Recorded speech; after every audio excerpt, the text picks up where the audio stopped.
Hey there, welcome back guys. In this video we're going to be building a digital thermometer. That's right, check this out right here. It measures in Celsius, as you won't be able to convert it into Fahrenheit unless you ask your little Alexa to do it, but it's really easy. It's only off by a couple of degrees, but check this out. You'll be able to set the maximum temperature or the lowest temperature. Like let's say if I want the lowest temperature to be, let's see, 24, right? Let's see what we have here. Celsius, of course. And then if you want the highest temperature to be, see you have high. If you want the highest temperature to be 25, so we'll lower that, whoops, to 25. And ideally, when it's set, it'll go off. You're like, oh my God, it's getting hot in here. Time to turn on the AC. You can finagle it to work for digits that work just right for you. But this is really neat if you want to level up your soldering skills, whether it's to work on a flight controller, build an FM AM radio, which we've done on the channel. Actually, we've only done FM. We have an FM AM radio that we'll be building, whether you want to build video games, retro games, any kind of game, or just, build up your skills because you haven't soldered in a long time. So without any further ado, let's get started so we can build this thing in this video. Take your time. There's a link to all the tools you need in the description. Just remember, moving forward, that not all parts that look the same are the same. So these transistors right here, there's a bigger one, okay? And the bigger one, which is labeled in the video, goes here. And all the other ones, which are the 902, 9012, 9012, which are these, go right there. And then this is the other one with a B in it. The bigger one goes there. So just follow along and, just know what to do before you do it and just check the parts, because sometimes it could be a little bit confusing, especially on this particular board, because sometimes the components are right side up, sometimes the lettering's upside down, and then you think that you're putting it in the right place, but you're not. But we've got you covered. We actually show you how to remove some of the pieces if you need to. Just be careful, have fun. And again, without any further ado, come, let's get started. Can't wait. All right, so these are the pieces here that you see. They're all laid out as we did on the live stream, but we're gonna pre-record so you guys can always go back to it. And without any interruptions and any further ado, let's get started. We have a little tester here to test the parts. One time we actually did the glow-in-the-dark glasses that light up to the sound of the beat, and a lot of the LEDs were dead, so you want to test those. Have whatever tools you need. There's a link in the description down below if you want to follow along and work with your own kit or your own soldering experience. So here we are. So here are the parts. All right. Everything is labeled accordingly. If you follow directions step by step, it tells you what is what. So we have the resistors, the transistors, and all the other fun stuff, the oscillator, the crystal oscillator, and all that other fun stuff. So here, let's test the parts first so that we know which way we're going moving forward. So we're going to test the LEDs first, because that was a bummer the last time. And we'll just press test. Most likely you have to make sure that the positive is on the positive and negative is on the negative. The negative is a short wire on the LED. So most likely now, if we put it like that, see that, and press test, it says test in progress. See, it blinked, which was really cool. See that? Now we know the diode is perfect. I'll do it again so you can see. See? And that's how you know. And then, of course, hopefully you don't solder it in wrong, because that's another make or break for the deal. And then you do the same thing to all the other ones, because they're really hard to get out. It's always good to have spare handy. See, that one works. Yay. See that? And we'll put all the good ones. Hopefully they're all good. But when you get a batch of like 50 to 100, it's hit or miss. And then now, whoops, see what we have here. See, and it should we'll just put test in progress. See? Yay. See? Perfect. It's a little tricky to get them off. And then now, test that one. See what we have here. Oops. And then there we go. Yay. That one's good. Then you have your capacitors, really easy to test. There's no left or doesn't matter which one they go on. They just have to be in where they should be. See, now it's still ready to measure capacitance. And let's see, test in progress. Wait for it. See, it tells you it's like 29. It's fine.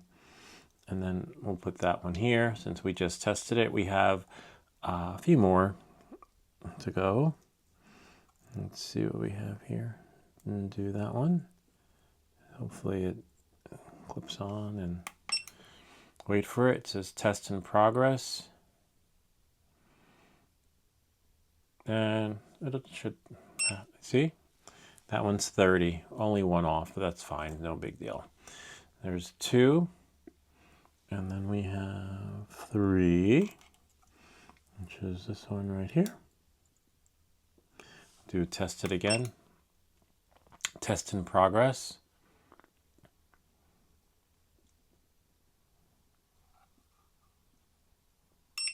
See, 31. Wow, they're increasing, but that's okay. This is fine. I'm not worried about these. Although we did get some duds on the last one too. So that's why it's always good to have a spare kit handy. Okay, and then test that one. Wait for it. These are all switches, which are fine. They're pretty cut and dry. Test in progress. Wait for it. See, 28. So similar to the one in the beginning. All right, so there we go. There's that. We could test the buzzer. We should get like, oh wow, look at that, magnetized. Oh yeah, it is magnetized because it's the buzzer. There we go. So now what we can do is put one there. See, and it tells you which one's positive and which one's negative. Let's see. We should hear something, hopefully. I think I heard something for like a second. See, like it's a little confused. Let's see if we can use this one. Hold on. See if we can get. Sometimes buzzers work, but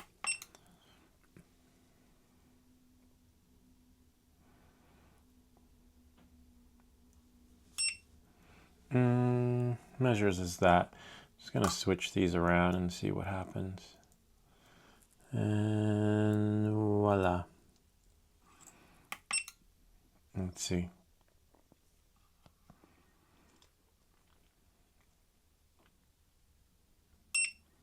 Nothing. You could always take some battery, right? Let's see what we have here on this side.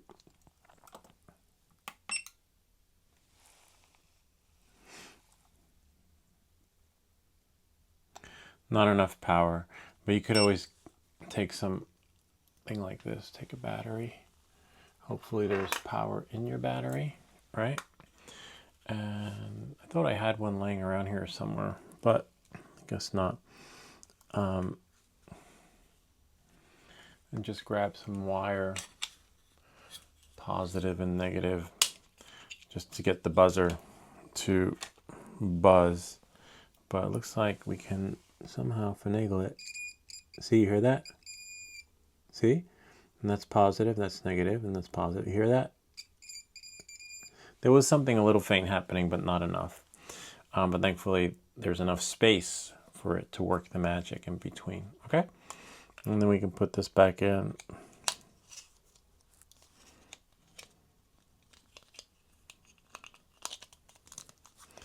There we go. Put this back. Save this for a rainy day. Maybe your drone, you want to test something. The LEDs, you decide, okay? Put this over here. And then we have a capacitor, okay? So we'll put This over here, short side's the negative side, similar to the diode. And the long side's the positive side. And voila. And we should be able to test it. Well, unknown damage component. Let's try that again. Hopefully not. Should read it. Wait for it. No, it should happen. Test in progress. Taking a little bit too long. It's possible that, yep, there we go. See, capacitance. And we have 9.4. Let me see what's on here. Make sure the number's 105.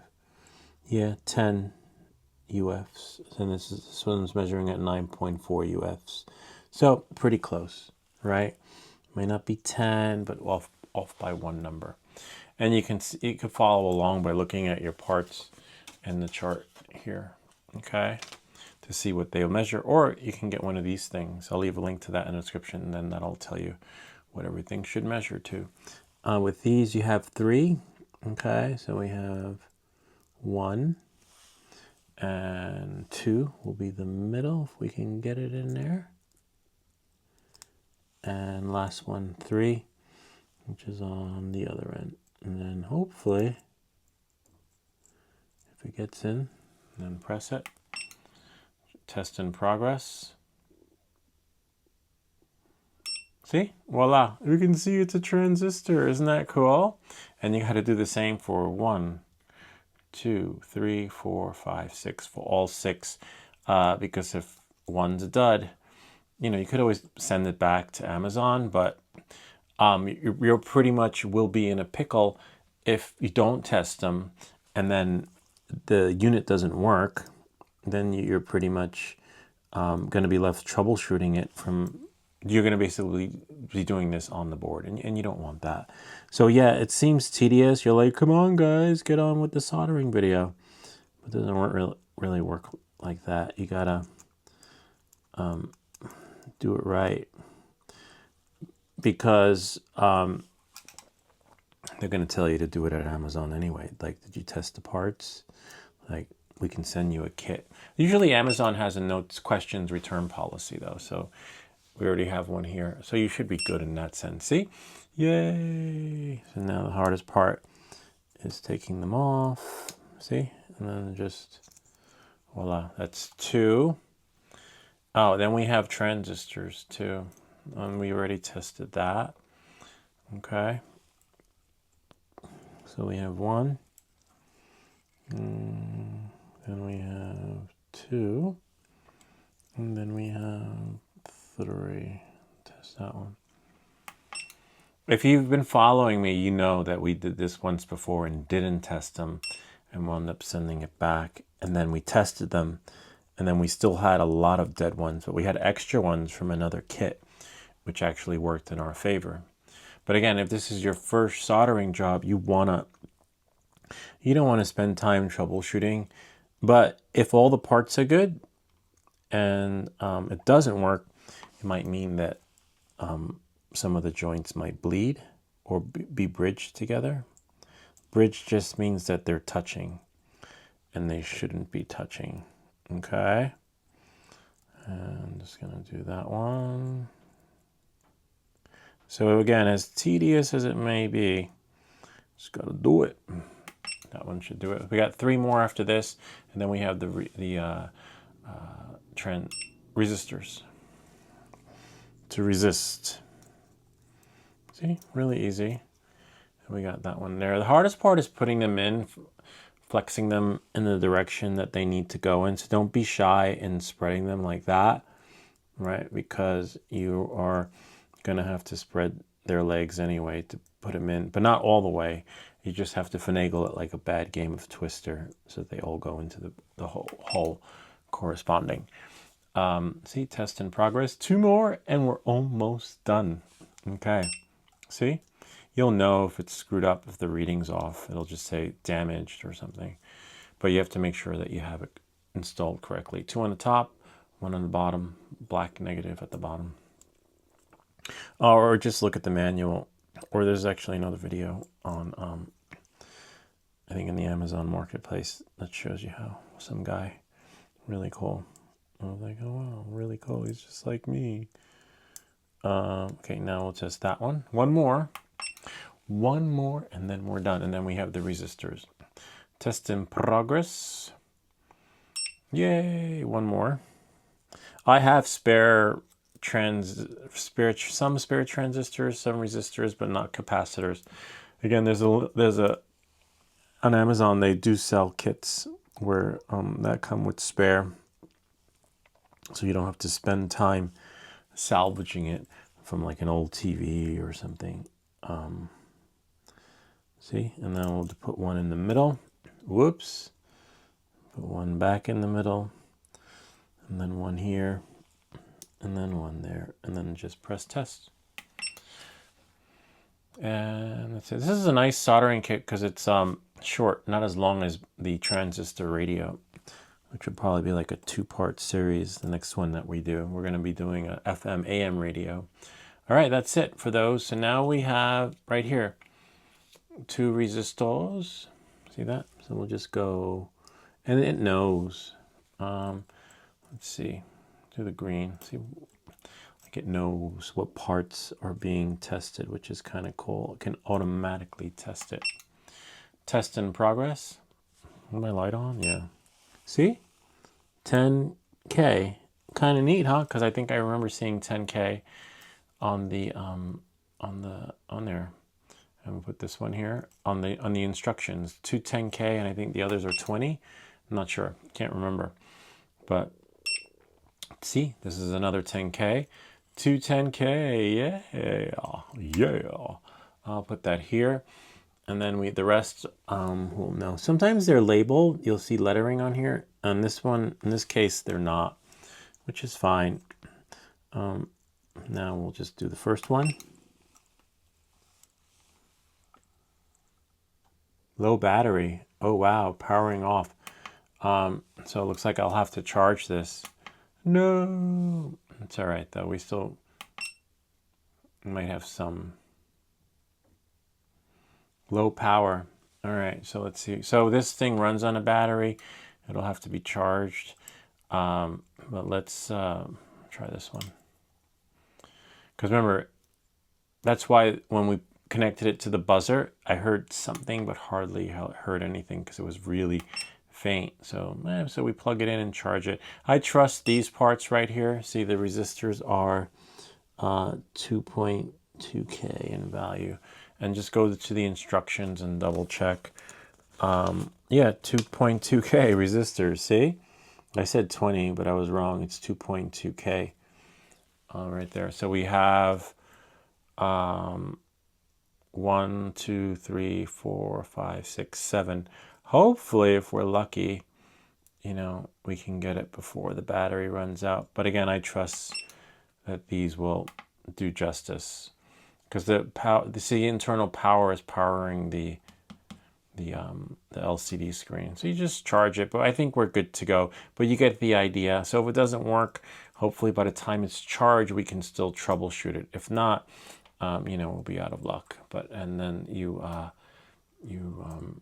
plug it in right there. I wonder if I can use external power.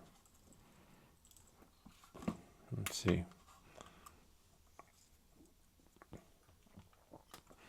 And then just let it work its magic this way. So now we'll plug that in. See? And then now. See? This one is VLOS. Could be measuring it. Oh, no wonder why. Put it on the wrong one. So test them. Make sure they are on the, see? 2.2K. So it was like 1 on 1. One was on the opposite. I was like, wait, that's weird. So double check that. Always double check. You'll know when your reading is just off. See, 2.2K. So this can be powered externally, which is great. And then we have 2 more.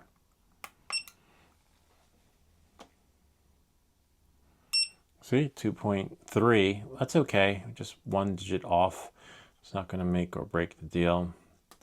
And then this one more, and then we're done. Really nice, really quick and easy soldering job. If you want to level up onto something bigger, it's always recommended you start small and then, you know, level up and go big or go home. Like on your flight controller, on your drone, you only get one take. So if you mess it up, that's it, 2.2. So we're good. We were able to test all the parts, power it externally, let the internal battery charge, and then as it's charging, you know, everything will just happen naturally the next time we go to use it. Okay, so this is our pencil saw. Actually, we'll have to charge it another day, or maybe not. You know what? There's a plug down here because we're going to need the power to power our soldering iron. Our soldering iron is USB-C powered. Let's see. Yeah, I'll let that work its magic. What does that say? Oh yeah. All right. I'll leave this here. Voila. All right, so this is our soldering iron. We're going to plug it in. Make sure you have some flux handy. You'll need some flux. Flux just helps the solder melt better and creates a streamlined experience for continuity as you want things to melt on your board. Okay, you could use a paintbrush or just finagle it so it's just in little sections. We have our solder right here. Okay, nothing special, just regular solder. I'll leave a link to this one too, so you guys, if you like this one, the way it melts, you can have that too. I always make sure my tip is tinned before each soldering experience. As you can see, it's already tinned, but you know, you could add more, but we're not going to. My soldering iron temperature, I like to leave, for me, 780. 780 is ideal on this particular soldering iron. For things to just melt and have that matrixy effect where it goes like that, and you just want to tap it. You don't want to spend time camping on your soldering experience. You know, if that makes any sense. The more time you spend on your board, the more damage you'll wind up doing. And so what I like to do is let's just take that out of here,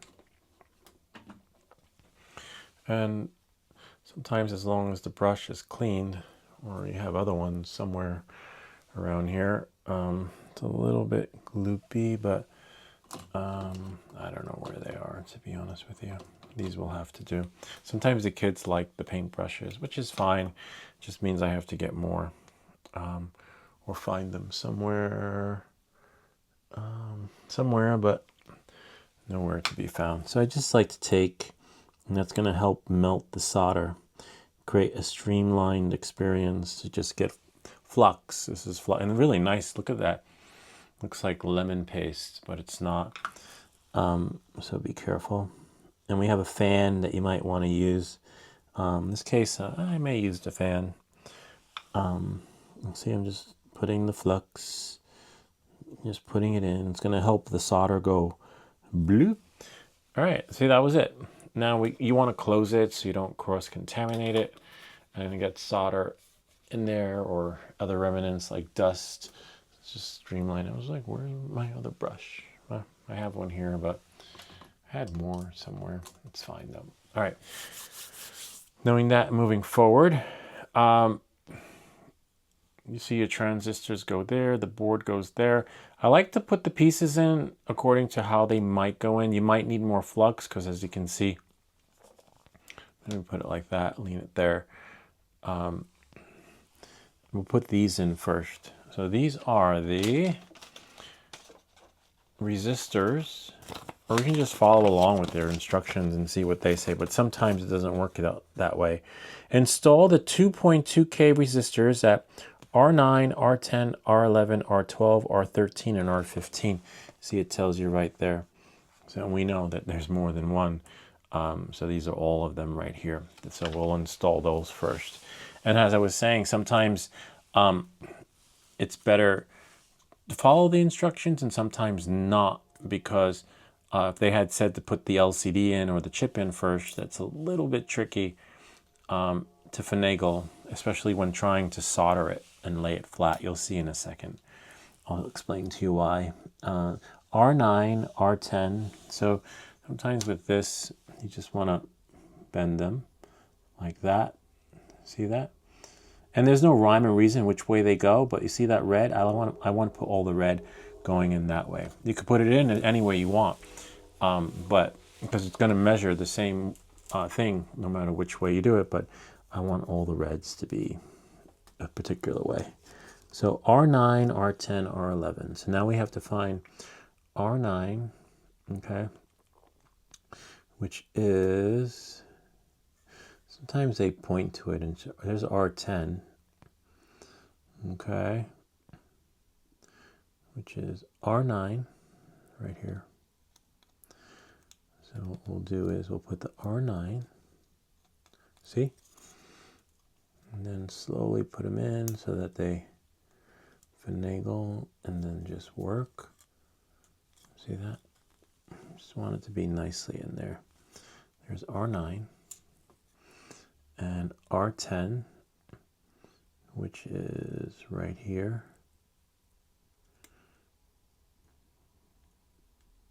See, 2.2K. So we'll find it.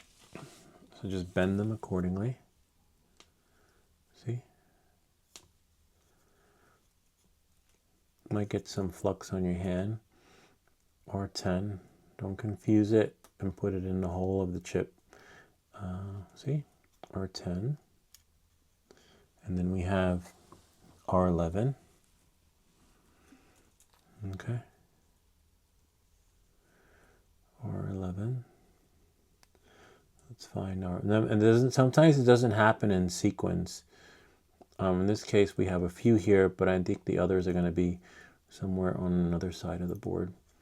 See? R11.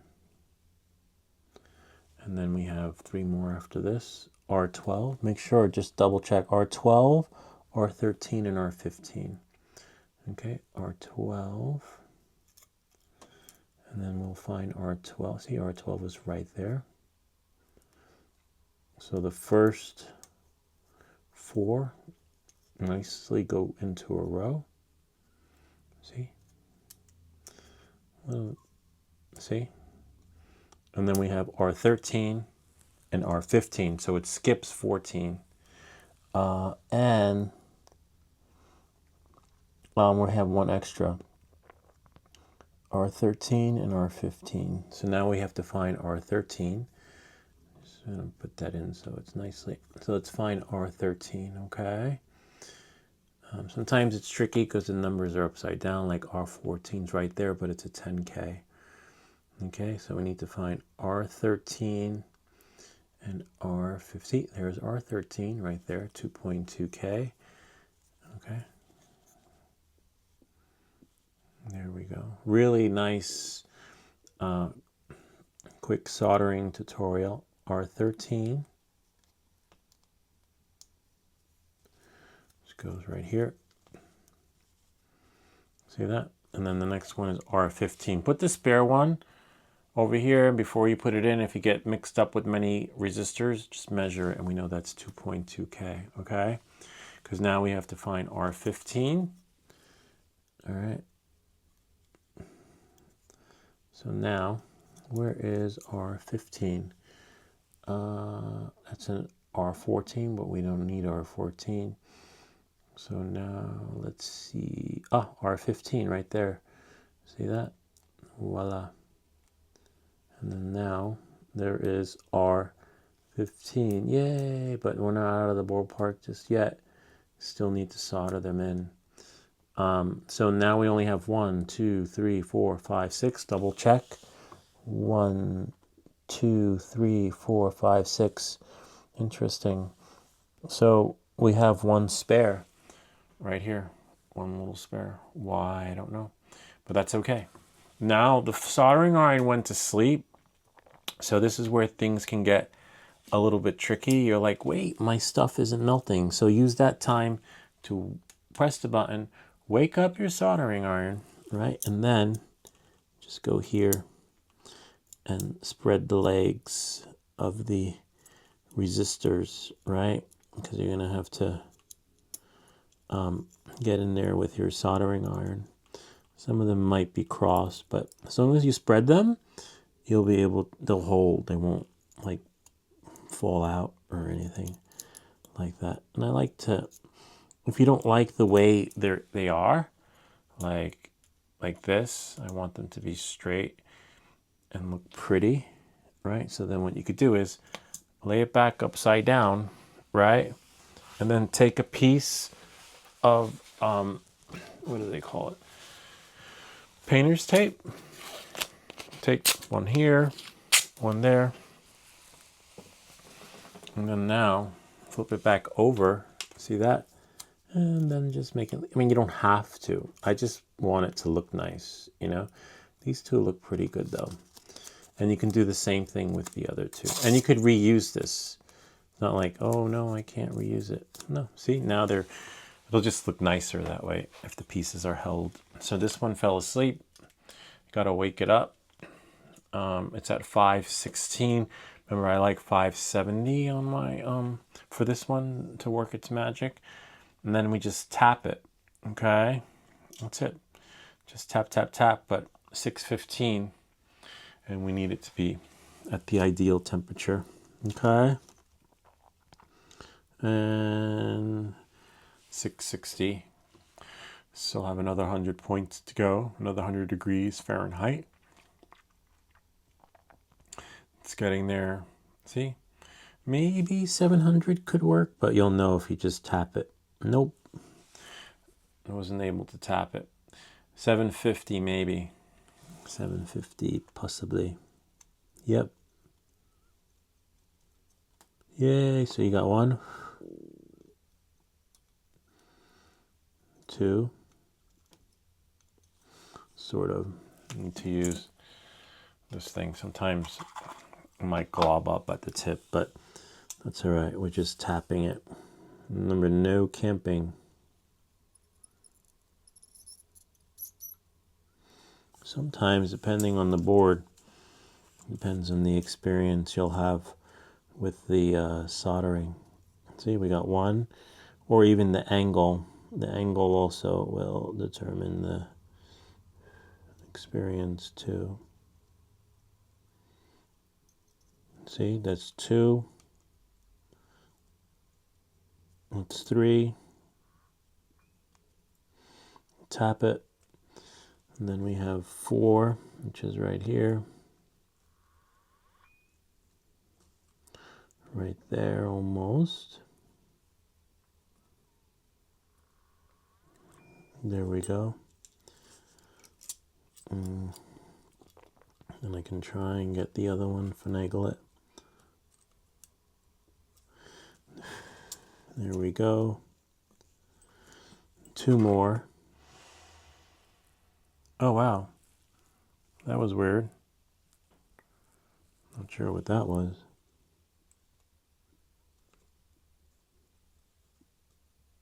And you get that one. See, just tapping it. Tap, tap, tap. Except for strange sounds coming from my computer. Just want to make sure the solder is at an angle. That works really well. See, tap. And then 2 more.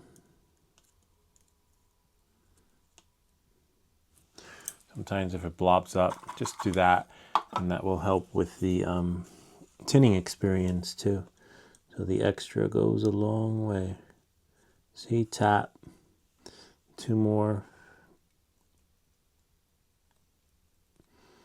Tap. And 1 more. Tap. Nice. Nice and clean. Look at that. Except now we have to cut it. And then what you want to do is do that to your tip. Put it down. Now what we're going to do is we're going to trim them. Just clip them. So we have a few to clip. So we have 1. Watch your eyes. If these don't work, use another pair. I think I have to use another pair. These are all right. These are more for wires. So I have these. I'll leave a link to these in the description too. These will just cause them to pop, see? Really nicely. And go flying. So you might need a magnet to sweep the floor. And then now, yep, 1 more, 1 more.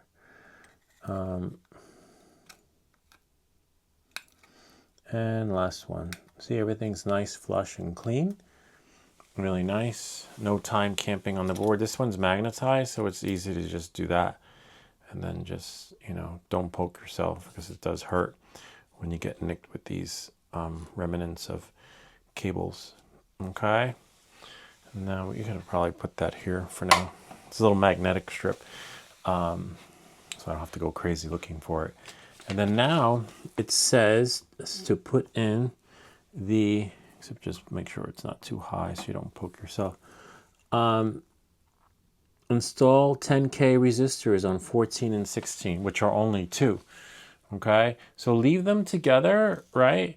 So that you don't mix them up, because like, hey, we got one over there, which one is which? And you wind up playing a 3-card Monte with parts, or testing them, as long as your tester was charged. Okay, so we could just take one out, because remember, we don't want to confuse it, because I don't know how many extra parts you got, right? So we have 14 and 15 to put in. This is, you could reuse these. You might wind up reusing them. So now we have to find, see how nice that comes out on this side though? So now we have to find 14 and 15. Okay.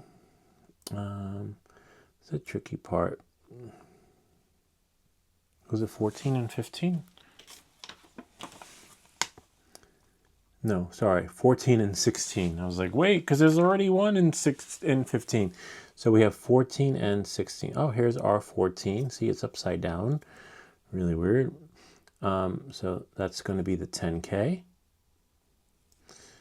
Except even though it's upside down, I want to put it, yeah.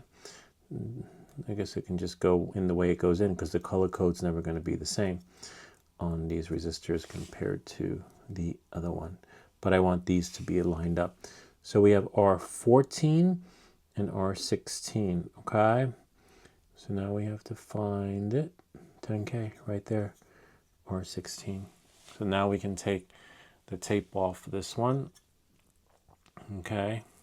Hopefully you have tape on yours. Sometimes they don't, they might come packaged in one, and then you're like, wait, what's what? And that's where the tester comes in. See, R16, there's your other 10K. And then now we just push this in. These don't need to be taped. It looks like they went in pretty strongly, and all I'll have to do is just spread these little arms right there. And then hopefully the soldering iron, well, fell asleep, but you know, when it falls asleep, it takes longer, but while it's counting down before it goes into the Z mode, it's usually faster. Except now, let's see if we can, will it melt? Yeah, well, what do you know? It's melting. We can just tap it, sort of. It has to be sort of at that right angle that works well. Otherwise, you're not going to get it. So now, if we can finagle it.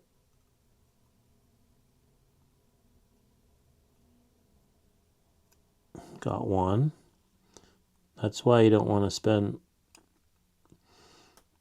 time camping on here, because the more time you spend on it, the harder it is to finagle. But in this case, we got it. And the other one, you could use a fan. I have a fan right here that sucks all the fumes out. So we got our 2 resistors in. See, looks nice. Look at that. So now we can just clip these. Whoops. See? Oh, except you want to clip them correctly. 1, 2, 3, 4. All right, off to a good start. And now let's see what parts they want us to solder next. Put that here. See how nice and neat that looks? Next, install 12M crystal oscillator. Okay. And then install 5 pieces of the transistors. So this is the crystal oscillator right there. Crystal oscillator 12M. and then the other ones go on cube while the other ones are pretty much visible. So I have to find the hole for the other one, which is right here, 12M. So let's find 12M. That's for this one right here. We have J1 RT, but I need, oh, there it is, 12M hertz, Y1. There it is. So we'll put that one in like this. See that? Yay. And it says on there 1200 megahertz. So that goes there. And then the other ones they want us to put in are these things. Where are they? One moment, please. Right there. 1, 2, 3, 4, and 5. And then we have, how many do we have? 1, 2, 3, 4, 5. Looks like we have one extra. Let's see, 1, 2, 3, 4, 5. Yeah, looks like we have only 5. Oh, we're almost done. This is pretty neat. Looks like we have an extra one. So we have an extra resistor and an extra transistor. Just keep it far from the soldering iron. Make sure you don't accidentally burn yourself. So that's right here, the 12M. Okay, crystal oscillator. That one should hold, see, because it's higher than the other pieces that are there. So now we just carefully, oh look, that didn't take too long. It's at 737. So we should be able to tap it, right?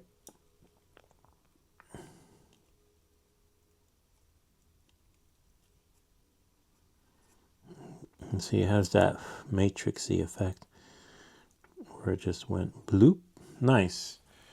Then we just clean off the tip a little bit. You can retin it if you need to, if your tip's older, or you can give it a second life and sand it down.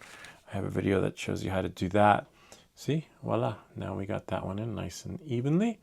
Again, you just gotta clip it so you don't get poked. Be careful, watch your eyes, watch where they go, because you might stub your toe later and have a piece of this in you. So make sure you have your tetanus shot just in case. See, and now these are the ones I was talking about earlier, that they can only go in a certain way in the form that that you see it. So just spread the legs. Remember,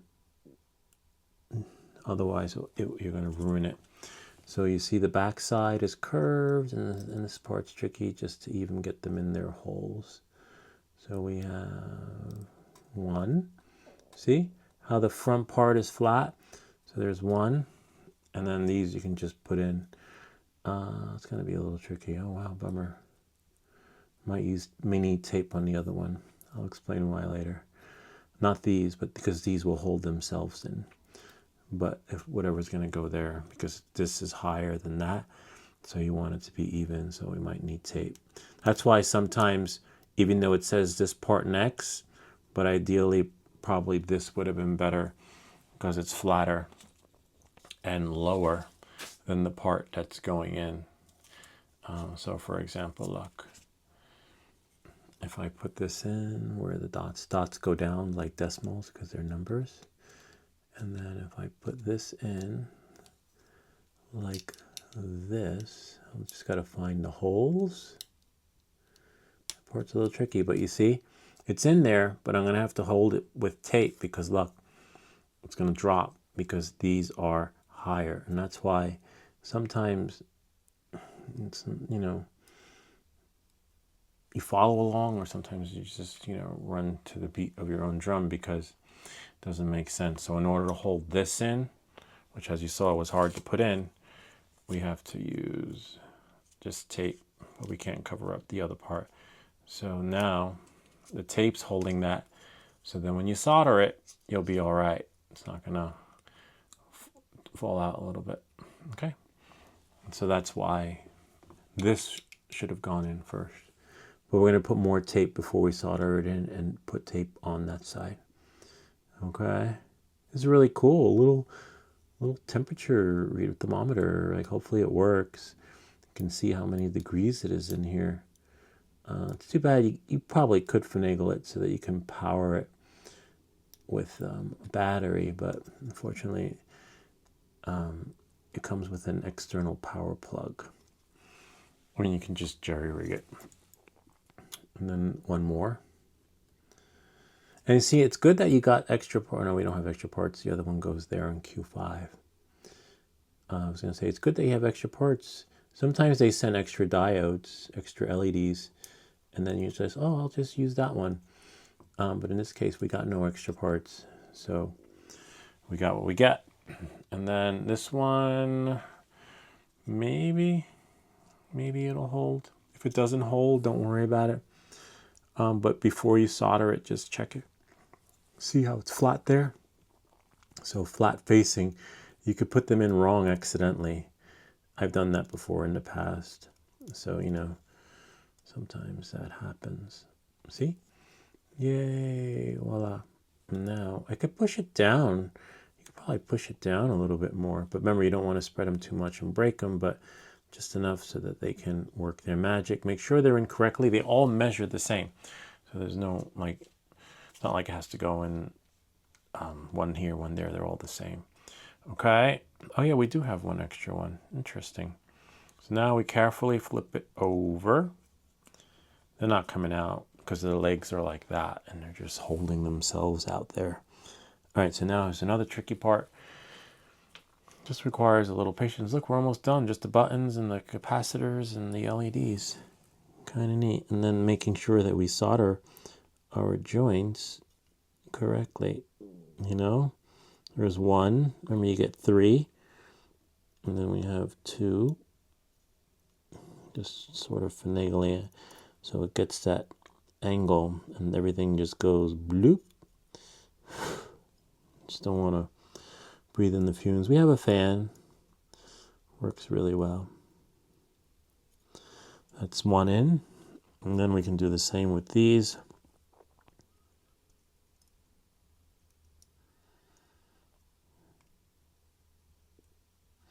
There's one. And then we have another one. And then 2, 3.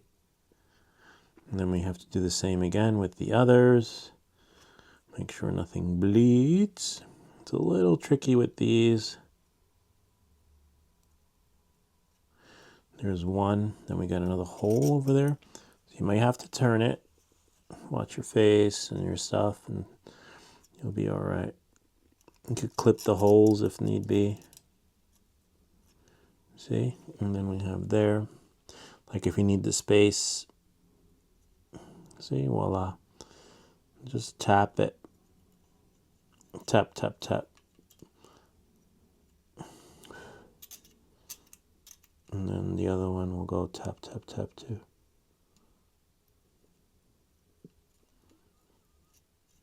And then we go there. You don't, make sure you don't bleed your connections, okay? Then we have one there. And last one. Yay. Sometimes you'll have to turn it around just so it can work the magic. And when you clip them, you might have to add more solder. So these are in. Again, if you want to use your fan, use your fan.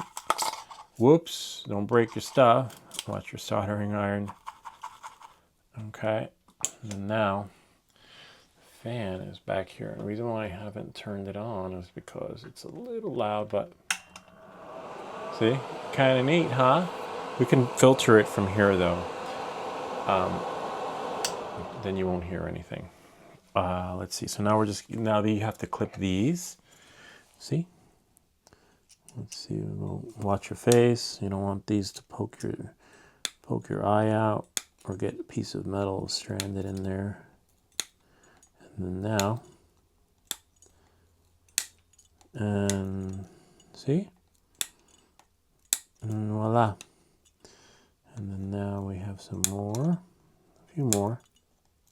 See, then it's all clean. You can add more solder if you need, but these joints look really good.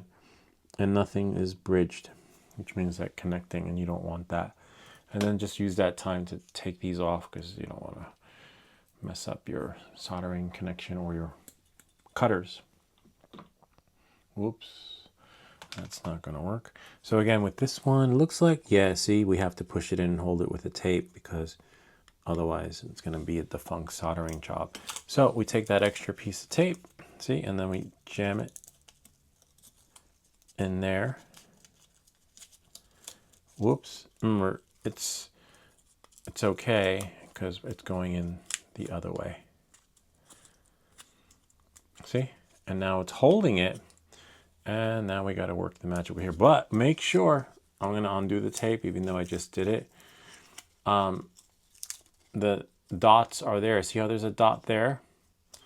And there's a dot there because it's decimals. So the numbers are facing the correct way on the board. Okay? So that's top. Because if you put it in upside down, good luck getting it out. It can be done, but it's hard. All right, now we just do the same thing here. Solder the joints, wake up our soldering iron, and do the joints. It's a little tricky. Remember, wait for the soldering iron to reach its ideal temperature so that you aren't camping, okay, on the board. All right. Now we just wait. You can do it, turn it this way, whichever way works for you. There's no right or wrong way. As long as when you're soldering the parts, they stick to the board and they're great and you have clean connections, you're fine. You know, if you want to flip it around the other way, do it the other way. There is no, just do what works for you, okay? Now we're doing this right here. And then doing that. Doing that. Voila, I got these. And you could turn it around if you need be. I like that. I think I'm going to turn it around because it just works better for me that way. See, we got 1, 2, 3, 4. Whoops, 4, almost 4. 4, 5, 6. See, voila. Just clean off the tip. You can re-tin it if you need. Just do it over this. Don't do it over it because you don't want the thing to drip on the board. And then tap, tap, and then look, it's as good as new, except almost. It's like some weird, oh yeah, there we go. There was just something sticking on there. Got this stand, but it's all right. Works okay. Wish there was a real stand for this. And now you can take the tape off. Hopefully your numbers, the little dots, the decimals are there. See, we got there. And then if you can remember where you put your stuff, you clip them. See? And then you just every time, just careful because the thinner they are, the thicker they are, the more they pop. And see, notice how the resistors didn't pop, but these do. And when they pop, that's when they go flying, okay? And can hit you in the face. Or just wind up somewhere where you wind up stubbing your toe. Okay, so we got that. Just make sure your wire cutters are clear because the more remnants that's in here, the harder it is to clip. And we can put that there. Great, let's see what they say to install next. All right. Let's see. Whoops. Next it says to install the switch. Install the DC power socket at DC. Install the self-locking switch at switch. Okay. Install the buzzer at speaker. All right, that's pretty easy. And remember, there's a positive side. So here's our switch right here. So we're installing this switch, right? The DC socket at DC. So somewhere on the board, you should see a DC. See S1 switch. Oh, I remember these. Oh wow, from back in the day. And there's like only one way for it to go in. See, you might need some tape to finagle it. See? There's, yeah, you're going to need some tape. And then the other one is for the DC, which I put over here. I plugged it in because I didn't want to lose the part. And You're going to do one at a time though, because ideally, I don't think it's going to hold. Yeah, it might. Yeah, it might. You just don't want to, you don't want to mess it up, because if it doesn't hold, then the soldering, it'll be like lopsided in there, and you want it to be flat. I mean, as long as the solder is connected, it's okay. It'll still work, but then it'll just look like that. But you don't want that either, because you also run the risk of things bridging, bleeding, of course, contaminating, and then that's when you get a short. Okay. This one, the same thing. Tap, tap, tap, tap. One, positive, negative, and ground. Two, oops, this one's all right. Might need a little help. Yay, got it. And the last one is 3. And if you're a kid on the channel, because we have some kids on here, I highly recommend having your parents get you the fan, so you're not breathing in the fumes, and it's just like this. And it would just suck all the fumes so that you're not breathing it. For me, I could turn it back on because the audio will filter that out, which is really cool. There's an Adobe AI. I'll leave a link to that one in the description too. Really interesting how it filters out everything except your voice. So this one, now we're going to do the other one. And we have 3, 6 altogether. So you have 1, 2, 3, 4, 5, 6. And if you're spending time camping on the board and it's not doing that, like tap, tap, tap, you either have the temperature not correct, soldering iron needs to be, updated to what the temperature is here, or not enough flux. It's a combination of everything. You have to, but if you're not doing tap, tap, tap, sometimes it's one or the other. Sometimes I might need more flux, sometimes I need more solder, or your tip should be tinned. So if the tip is not tinned, that also will come into play too, because more solder helps melt the solder. Okay, so now that's going to be a pain, this one right here, because look at all the soldering joints we have to melt. All right, so now that we got the switch on, right, see that? Yay. Oh, nice. On, off, that works. And then it said to do the buzzer next. The buzzer does have a negative side, so you want to be careful there. Make sure that you install the buzzer correctly. We'll take the sticker off later though. So here's the buzzer. The plus side is the long side. Is it? Yeah, it is. And the short side is the negative side. So see, plus long, minus negative. And so like right here, so they'll just put the plus side in first. And then it tells you too, which is really cool on here, because look, if I move my hand, see, it says plus right there. Let me move this so you can see. See that? Plus. To match that, might need some tape, but notice that little trick I showed you, it's higher. But if you put the buzzer in first, it's going to be harder to put the lower pieces in first. That's why sometimes you have to use your judgment. Once you solder more things, you like, oh wait, it doesn't make sense to do that one first because it's higher or lower than all the rest. And you learn that as you just become more familiar with the parts. But this one is going to need tape because the switch is preventing it from laying flatter than what it should be. So again, painter's tape comes in handy. And then now we can finagle it.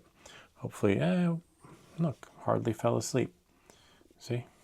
That happened pretty fast. So now we'll just tap it.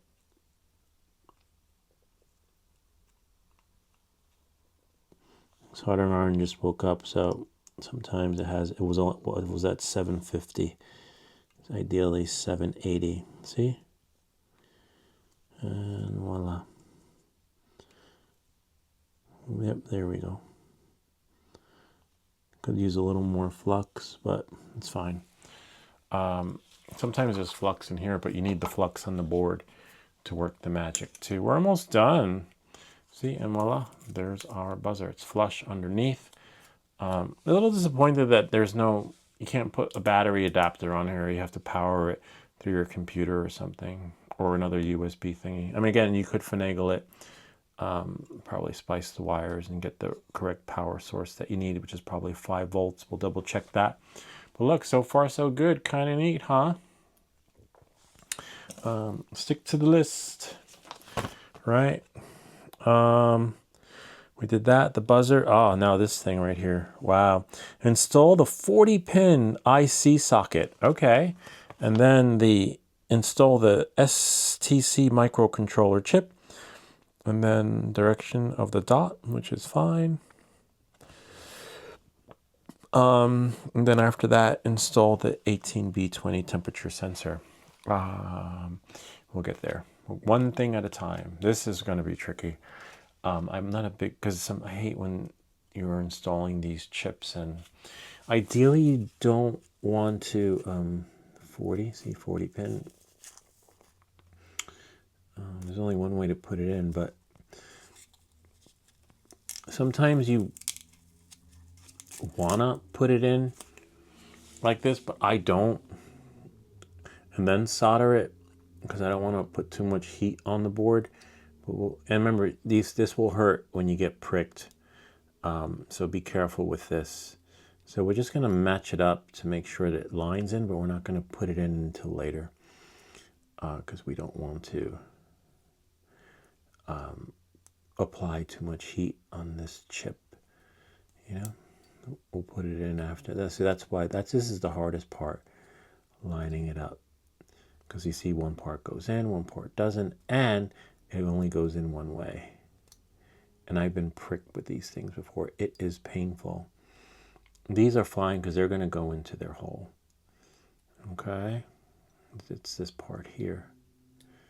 I mean, we could try, right? And then just order another chip on Amazon if we bake it. See how hard it is to get these in there? There's only one way to put them in, but let's see. It's like a little groove there. See the little line, the little thing? And then what you do is you match that up to there. So groove to groove. And then now the tricky part is getting them in. It's like, come on, you got this, little guy. And remember, it's 40.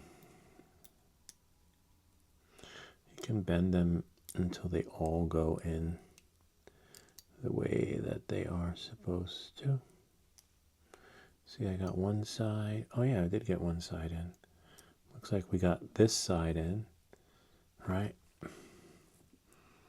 And then where's the chip? So that would go in this way.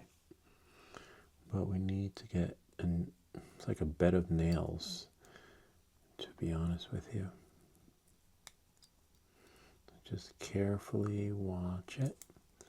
Carefully watch it. Just push it in a little bit. See? Just a little bit. Because some are hanging overlapping. And you may have to fix it. Remember, it's 40 pins that need to be adjusted so that they all go in. Whoops, one didn't.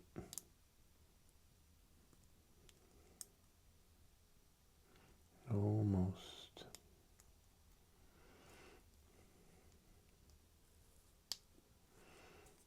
Finagle it. See? Almost. See, some were overlapping. And you could use a little tool like this. Oops, that one right here. To help guide them.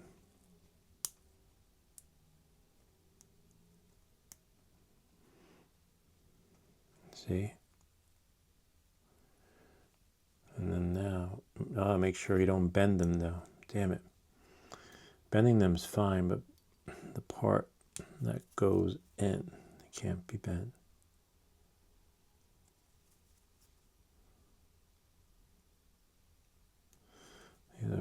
Otherwise you just have to bend it back, that's all. See? Really tricky. And once they're all aligned, double check, because you don't want to seat it incorrectly. You'll know if it's incorrect when it doesn't go in. And then now, hopefully, nope, one's bending. See that one? It's really tricky. You could use a tweezers to fix it. Okay.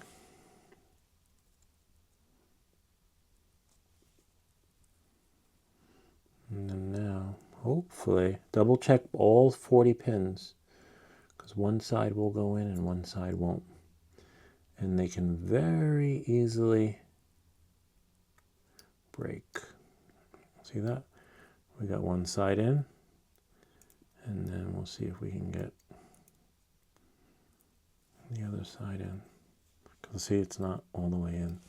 You could do like this, but watch your fingers because it will hurt if you get pricked. You could probably wind up in the emergency room if it got stuck in you. And you don't want that. Like, what were you doing? I don't know, I was watching this guy on YouTube. Soldering tutorial. See, now it's in there. And that was tricky. But we're not out of the ballpark yet, because we have to get these in on the other side, on the board. So you see how this is right here, right? That's how it goes in. See that little groove? Match groove to groove, okay? Oh, look, there's another U2, interesting. There's another transistor. I wonder why they didn't have a install 18B20 temperature sensor at U2. 18B temperature sensor at U2. What the hell is 18B temperature sensor at U2?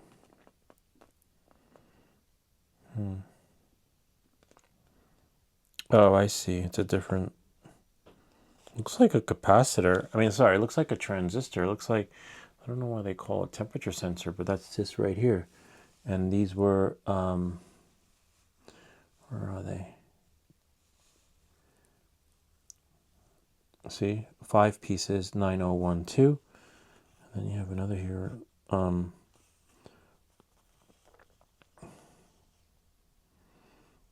Let's install the microcontroller first before we install, because then we have a capacitor here that has to be installed too, which goes, interesting, somewhere, it doesn't say. Oh yeah, that goes over here. Okay. Anyway, that's what that is. This is a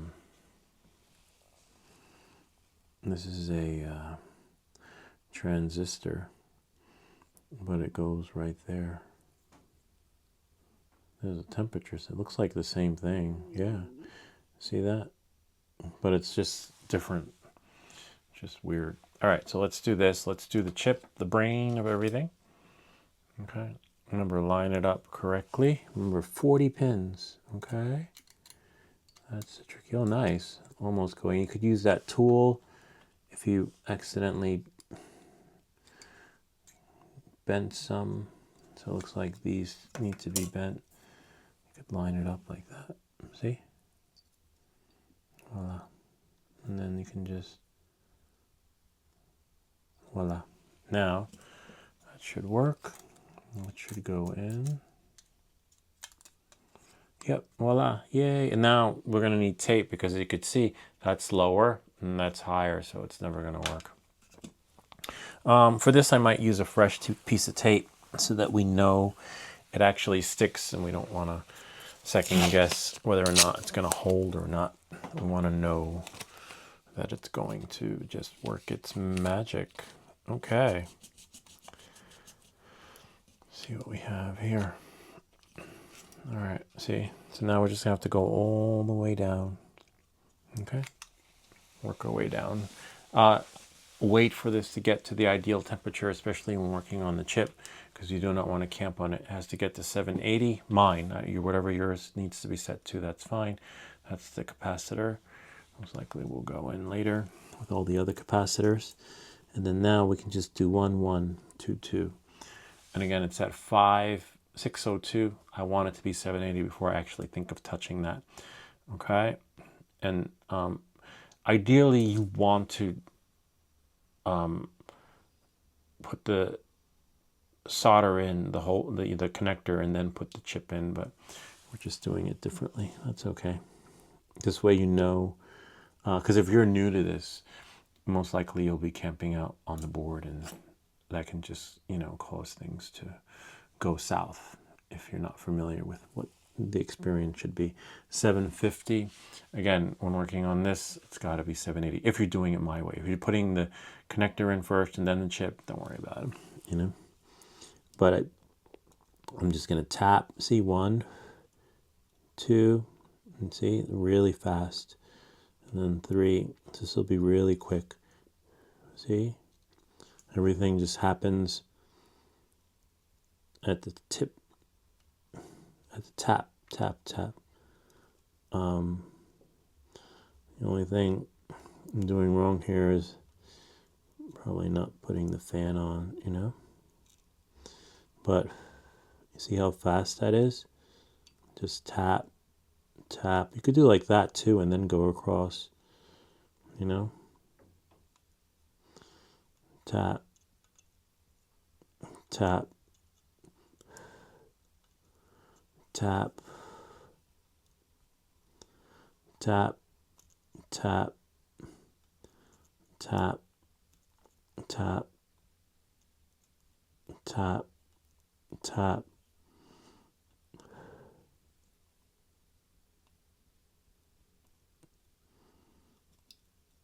See, now I just have to do the other side, which is fine.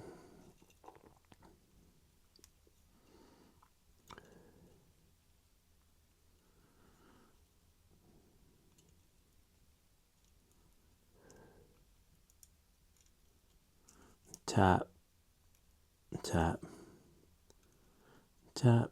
See, just as easy as 1, 2, 3.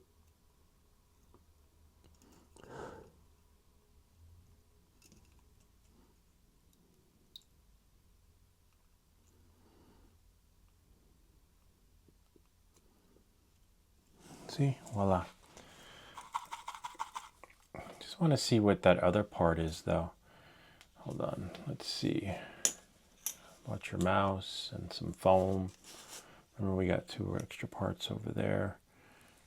Let's see. Just want to see. M crystal buzzer 16. Where's 16? See, I wish I had the label of the parts, but I don't see it. All right. Anyway, let's see what parts they want us to see. Now we've got that in there. Voila. And the chip is in correctly. Okay. See that? Kind of neat, huh? Almost done. Now we can put this thing in, which was the second one. The microcontroller chip, which is what we, yeah, it's probably this one here. Where is that? RP1 AJ, so that's how that goes in. So this goes in right here with this letters facing this way. See that? The letters A10 3J, and they want you to put that in with the letters facing your way, facing you. It's weird how they tell you to put it in later, but I'm going to put it in right here. So now, put it in, put this in. May need some tape. Yeah, bummer. So with this case, we can use this tape, the remnants, right? See how it's like not holding, so like it's wobbly, and you don't want that. So now what we're going to do is we're going to take this and then put that, push the tape in so that it holds. Make sure it's in there straight. It's weird how they tell you to put it in later, but you probably could have put this in first so that it actually holds the way it's supposed to.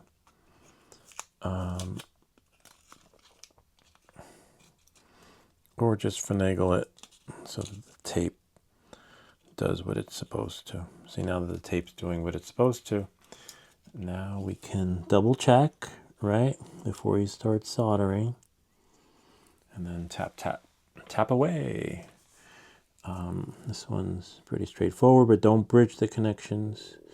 So I would start soldering it on one particular side and then wait for the soldering iron so to reach its ideal temperature, because if not, you're going to be touching it and touching it and touching it, and then the magic won't be happening, if that makes any sense. Okay, this one has 1, 2, 3, 4. That one has 4 connectors. All right, so now that we've reached our ideal, we haven't yet reached our ideal temperature. And there we go. Wait for it. It's going to take a little bit. 780. Okay. Does my light still work? Yeah, nice. Still got battery power on the headlamp. See, tap.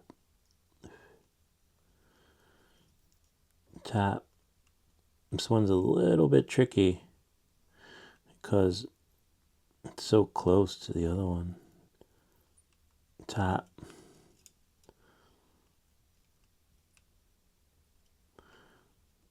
Tap. Tap. Tap.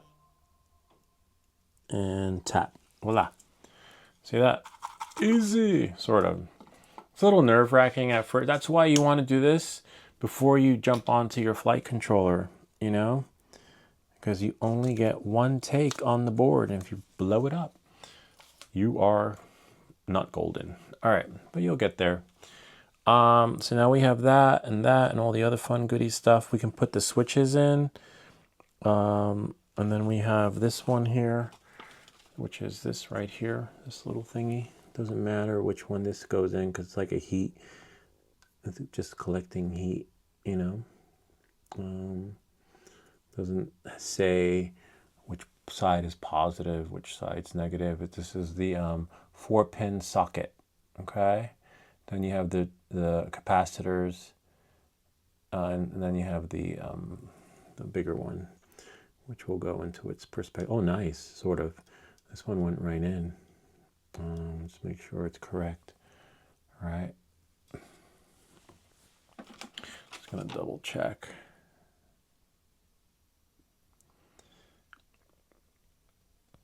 Yeah.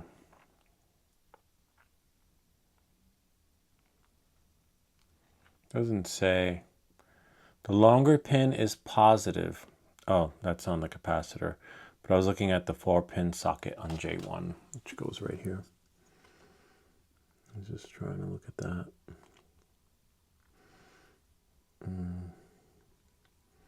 Looks like that one will just go like that. Hopefully. It might need some tape. Yeah, it doesn't really. All right.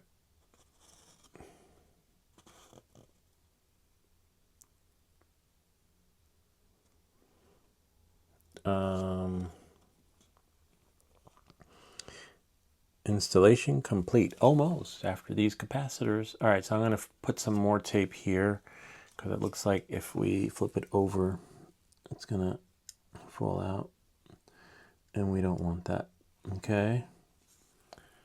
So that one is called 4-pin socket. It just doesn't show you on there, but we're going to use the tape, okay? Oopsie, and it fell out, and that's why you want to use the tape, okay? See? And then now if we flip it over, now when we flip it over, it won't fall out, and that's why we are using the painter's tape, okay? And soldering iron fell asleep. We can wake it up by pressing the plus sign, And then we just wait and look over some of the parts that need to be installed to make sure that we are doing it correctly. 18B20 temperature sensor, U2. We'll check that out later. We still have some switches and other things to install, but we are just about done. We got like 4 switches, the capacitor and this transistor and the LEDs, and then those 4 capacitors there. All right, knowing that, moving forward, let's get this baby. Sort of. Still gotta wait. Spoke too soon. Almost 780 is the ideal temperature. Okay. And you don't want to camp out on these parts, especially these. Okay.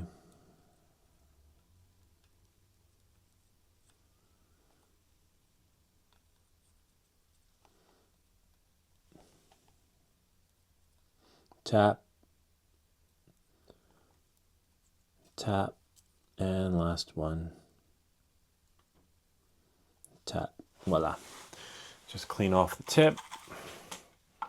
Can move that foam out of the way so it doesn't impede the soldering experience. 9012.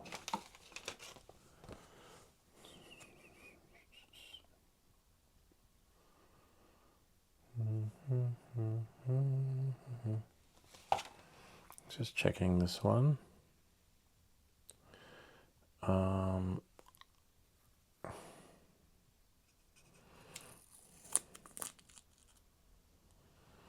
See, then things start to get a little tight, and it's hard to finagle the experience. U2 18B20. Hopefully. I put the wrong one in. So there's an 18B20 right here. That's this one. Okay, so they're labeled, and this one's a 912. Okay, so we can pull that one out. What we'll do is we'll use the heat gun. A little bit of a bummer, so some of them, not really a bummer, but we live and learn. We can push.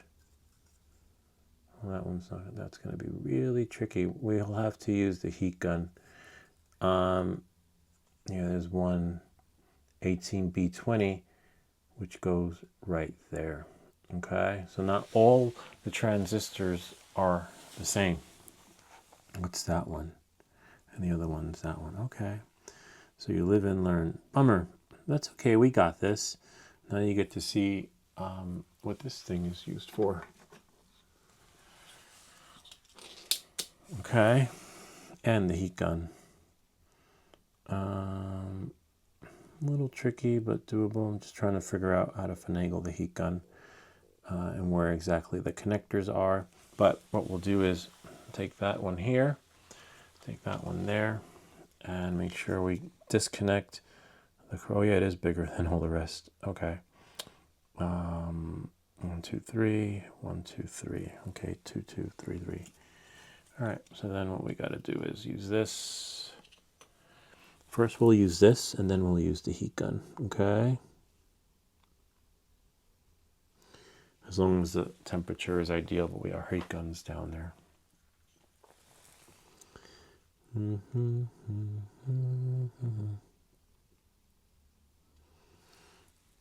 626. Need it to be at 780.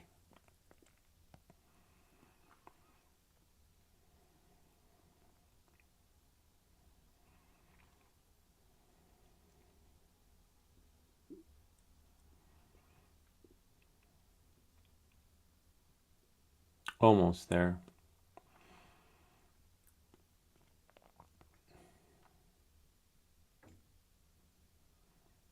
$750, $770, and probably right about now. Got some of it. Not all of it, but we'll get it.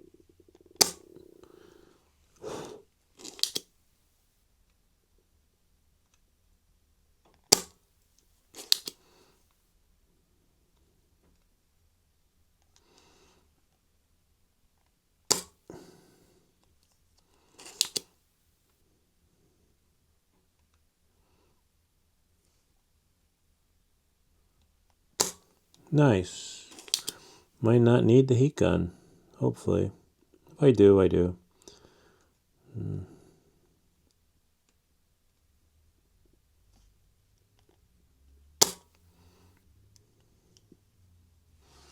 Okay, now it looks like we'll need the heat gun.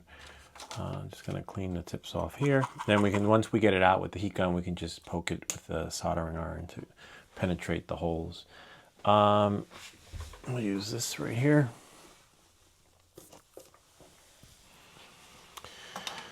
Let's see. So we can put this like this, hold that there like that. See? Hold that there like that, and make sure you have the right one that you're applying the heat to, because you're going to pull it out with on the other side with the tweezers. Okay, you could put some foil tape around if you're not sure, but our tip right here is really thin, so we can narrow in on the zone that we want. Just make sure you have your tweezers ready and the part ready to be pulled. Okay.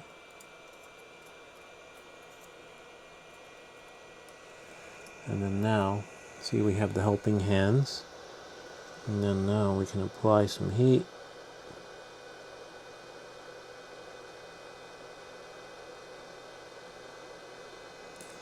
And make sure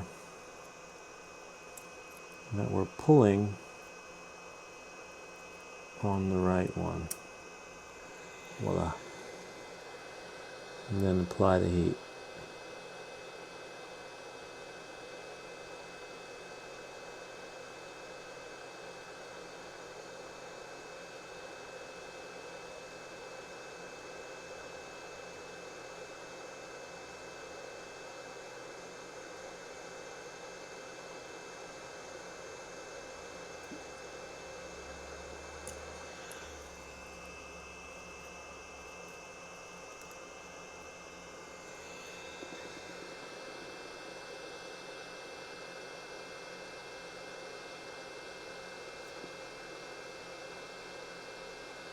Got 1, 2, whoops, and almost the third. Sweet.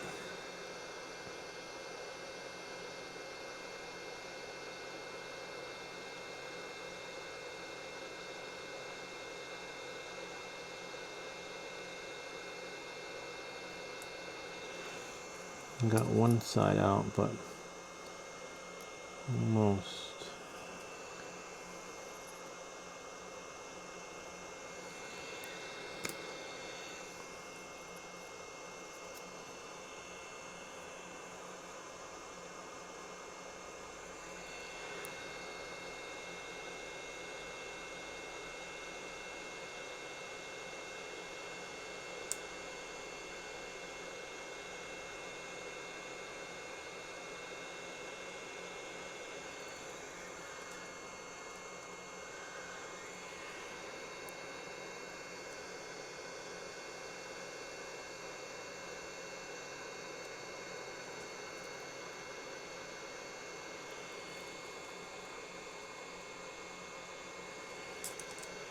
Got it.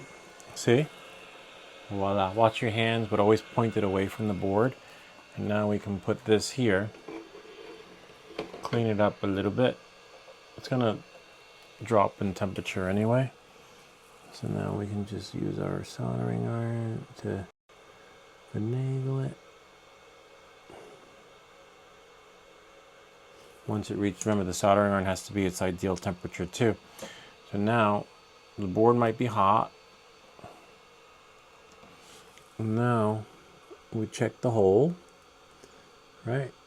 See, make sure everything can penetrate through.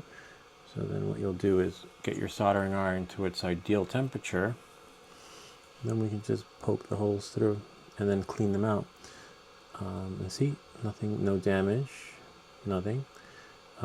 Just the holes are a little bit more covered. And that temperature is dropping. Check that too if you have the heat gun, because you don't want to ruin anything. And the heat 680. Again, don't want to camp out on the parts. The less time spent on the board, the better. Except where we applied more heat. to the transistors, but they're pretty, you know, resilient to that. That's what they're made for, and thankfully we didn't have to take out this thing right here, the chip, you know? Okay, and then now we find that spot, which is the correct hole. See, we got one. Just poke right through with the soldering iron. Just poke in the opposite direction though, so that we can see. And what you can do is, what I would do is put this on like that, put that there like that, and then use this thing to suck the solder out as the hole gets penetrated through. So we'll poke it, see, and then now you got a clean hole. And do the same thing to the other one. Just put it on, make sure you land in it, and then once it goes through, see the other, once it goes through, once you see it, it just, voila. And if it didn't go through, just do it again. You'll be all right. Got it. And then poke it, suck it out, and then voila. Clean, flush all the way through. And then now, take your thingy, do that. And make sure you have the right one now, which is right here. They all match. S912. And then we'll just take this, take that, and then S912. Yeah, hello. See? So yeah, check the parts. So even if they measure correctly, you're not always out of the ballpark, because as you saw, just because they look the same doesn't mean they are the same, and except this one needs to be a little bit more cleaned out. And then do that. Voila. Yay. Now the hole's big enough. Now I just need to clean that a little bit. Now we put this one in correctly. Okay. Might be a little bit trickier though, because I'm gonna have to bend it a little. Not bend it, but finagle it so it goes into the hole. One hole is big enough. 2 holes is big enough. Hold on. Yeah, I could use a little bit more. A little bit more finagling just to get it a little bit bigger.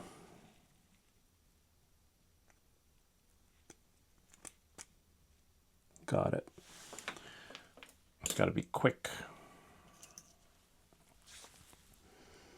Okay, and then now, so remember, it's tricky putting them in because you have to spread their wings or legs to finagle it to make it work just right for you.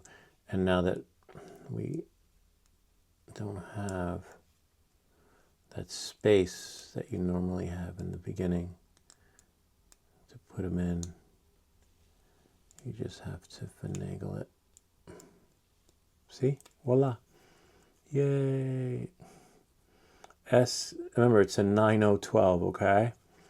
All 3 of those. Okay. And that's a 9012 too. All right, so now remember, these will hold on their own. So now we just have to finagle. I'll leave a link to these too. This is really cool. Wait for the soldering iron to wake up. Oh, nice. It's already at, no, well, the ideal temperature is 780. Is that 855? No, I want 780. 885. Interesting. No, I want 780. I don't know why the temperature says 885. I don't want that. So sometimes you might just have to, DC low. All right, so the power is low, which is really weird. That should not be. So sometimes, oh, and also the power sometimes the power to your soldering iron can go kaput, and then that will impede your experience. Hopefully that didn't happen, but I have an emergency backup power, so I'm not sure why that's happening. Let's see, something did, we're fine. Turn this around. Yeah, I'm not sure why that's happening. Let's see if the solder will melt. No, because DC power is low. I do have another power supply somewhere, or an emergency soldering iron, but I'm not sure. Welcome back to Everything That Glitches. Where is this thing plugged in? Hold on, let's fix that. Any minute, it's always something.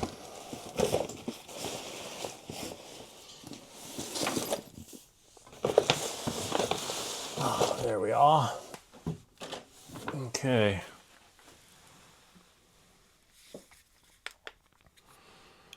Finagle this so that we get our 12 volts. Hopefully there's enough power. Not sure why the power from here shorted out, but we'll be all right. If we turn this on, 12 volts is fine. Emergency backup.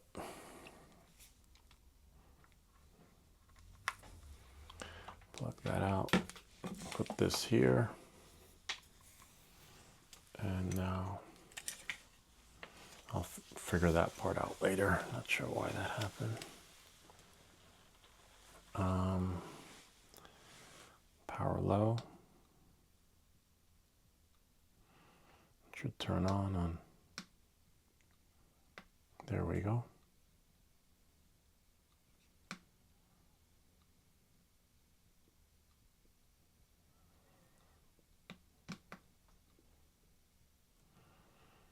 It's possible that, there we go. Now let's try it. So in this case, the tip wasn't in all the way. Okay, so it's either the tip or the power, but we have emergency power just in case. But I looked really close and then I was like, hey, something's wrong there. All right, so now we just have to wait for it to get to 780.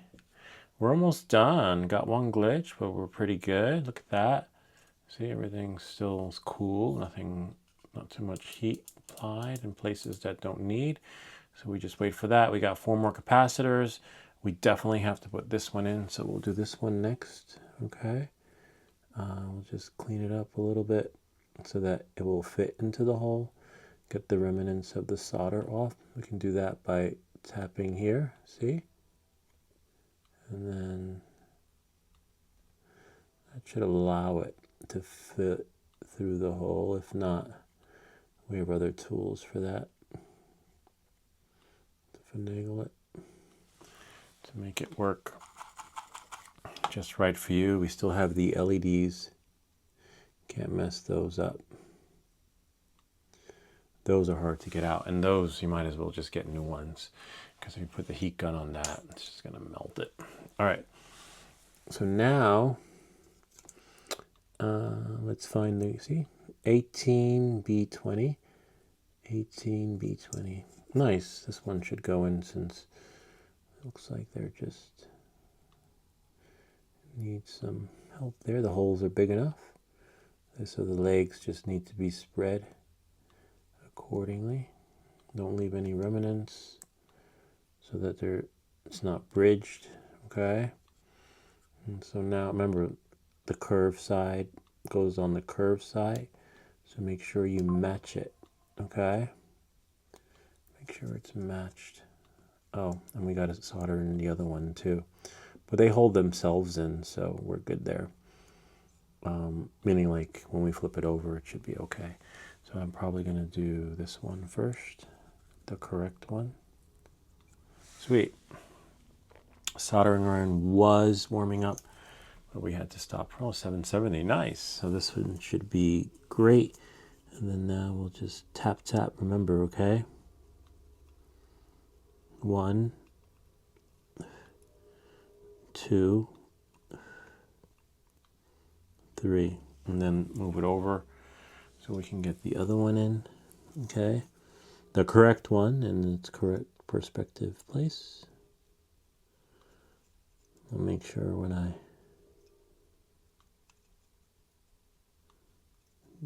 do the intro, I'll tell you guys.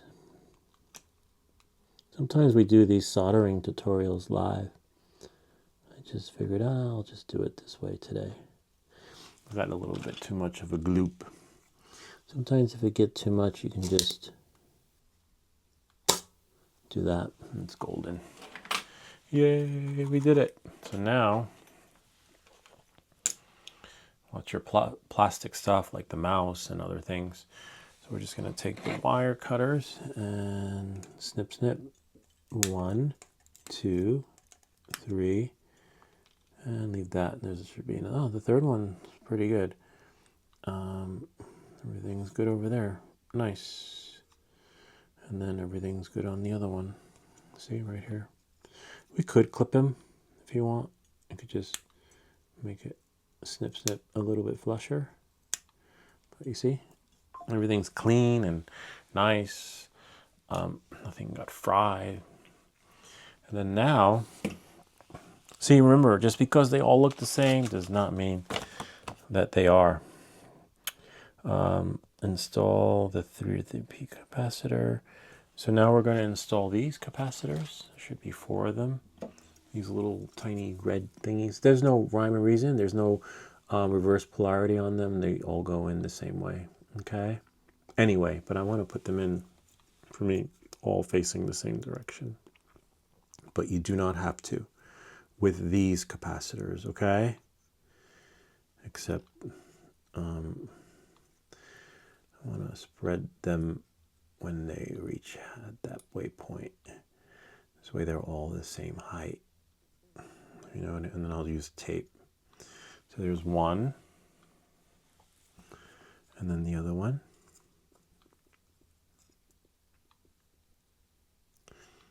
There's 2.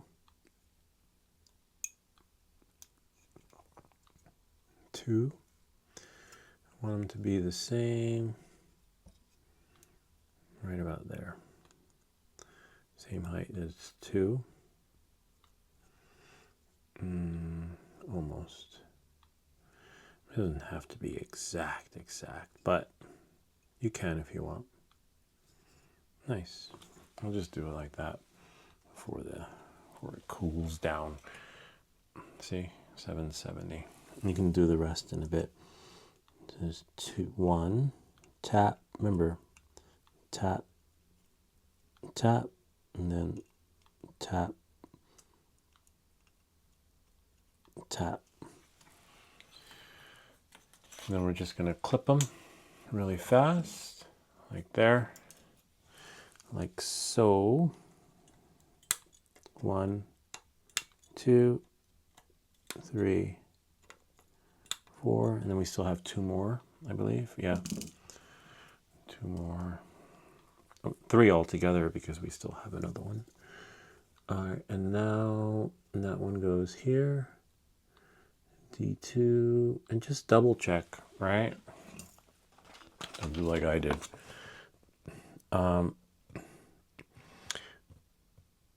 C2 and C3, no polarity. Okay, and then you have 1 that does have polarity, which is C1. Okay. So now that's this one right here. This one, see the minus side is the negative side, okay? And that one does have a polarity, so that would be this one right here. The 10 that we measured in the beginning, that measured to 10 UFs, okay? So we're gonna put the negative side is the short side, okay? And then voila. And then now, nice, I think we'll leave it like that, flush in there. Remember, negative side is the short side. Double check. Okay, but there's only one way to put that one in anyway. 10 UFs, okay? And then now we can flip it over. Make sure it didn't bounce back. Soldering iron fell asleep. It's okay. It's at 780. I like that. Sweet. Usually, well, it falls asleep for your protection too. Like, so you don't accidentally burn something as you're putting your pieces in. So, but I'm excited that when it glitches out, because when it glitches, I don't have to wait for it to heat up again. But I'm familiar, I designated this spot right here to that. So I don't have to worry about anything burning except maybe touching the wire accidentally, touching itself. 1, 2, see that? And then now, what's next? Some LEDs and some buttons and the other capacitors, a 10 US at, and then let's see, yeah, I don't see.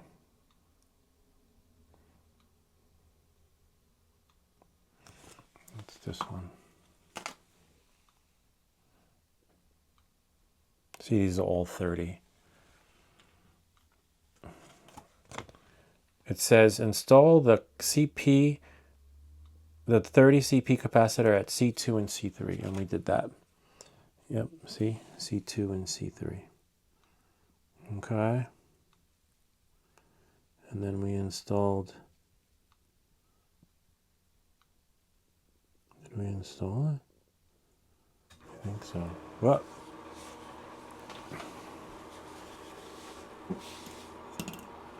Hope I installed it correctly. Oh, the LED goes into the other one. It's a good thing we didn't do that.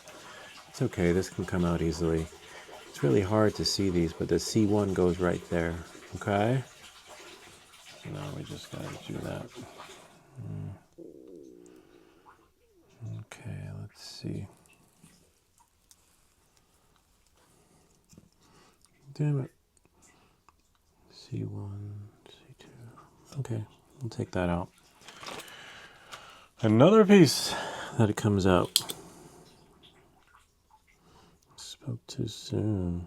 Wait for it to warm up. 780.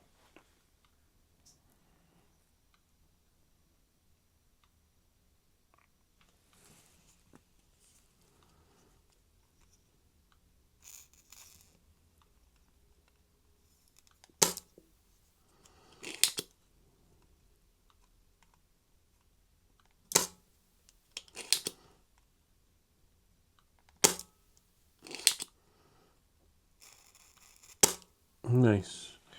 Then we use the heat gun again. No big deal. Sort of a big deal, but not really a big deal because we have all the tools that we need to get it done. Okay. So again,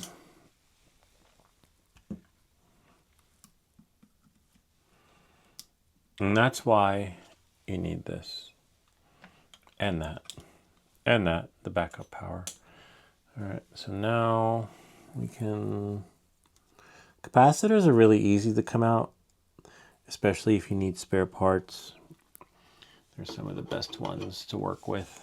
It's the other ones, the LEDs, which don't give you a break.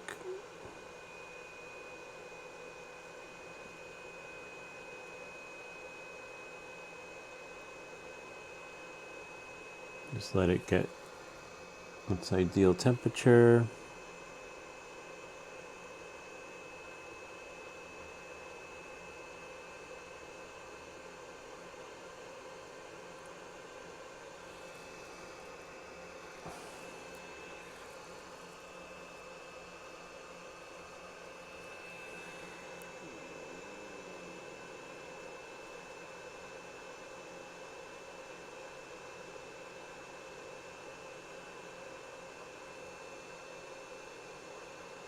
Got one.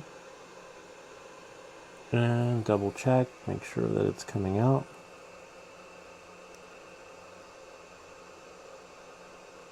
Sweet. Whoops.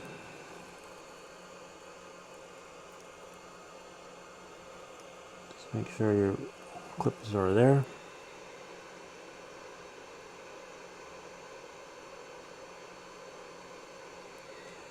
If I can touch it. Can't really touch it because it's hot.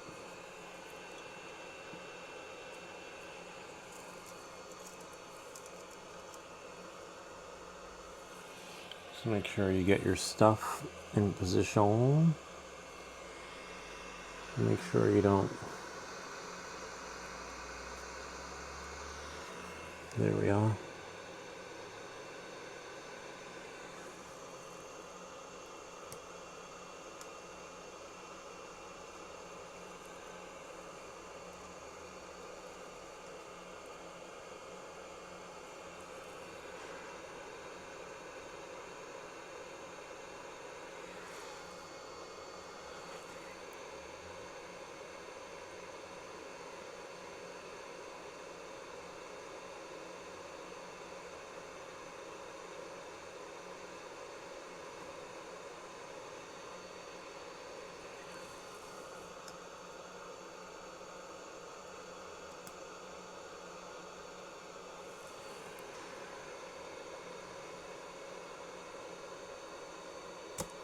Got it. Yay, salvageable. Got to be careful with that one. Now, do the same thing like we did with the holes. That'll cool off on its own. Then we get this ready. Okay. So punch the holes out. If that makes any sense.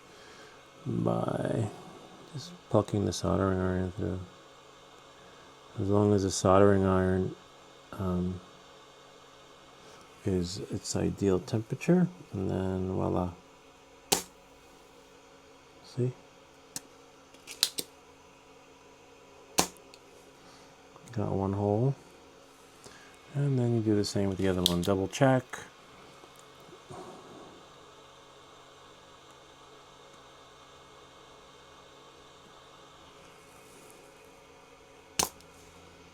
Yay. Sweet. And then we got the holes for the LED. And we can put the capacitor in its correct place, but now you know what this tool's for. Actually, you know, sort of. Okay. That's gonna cool down on its own. Double check your capacitor, make sure you didn't ruin it. Now we can clean it up a little bit, but we should be fine. Negative side is the negative side, okay? So now, find its corresponding parts, so the 10UF. I don't know why I thought it was over there, just the way the board's set up, you know? So now we can finagle it so that everything goes in. Yay. Whoop, almost. In this case, we might need some tape because it's not gonna. Whoops, it's not gonna hold. Because remember, we clipped the wires. So now it'll hold. See, this thing comes in handy. The board's cooling off. I'm sorry, the hot air gun is cooling off. We'll double check the holes, and yay, now we got our soldering iron. 6 something, but it'll get its correct temperature in a second. And now we can just tap tap. Okay. Tap. Almost, is it? No, it's at 649. See, that's why you need its ideal temperature. Don't rush, don't be like me. And then now,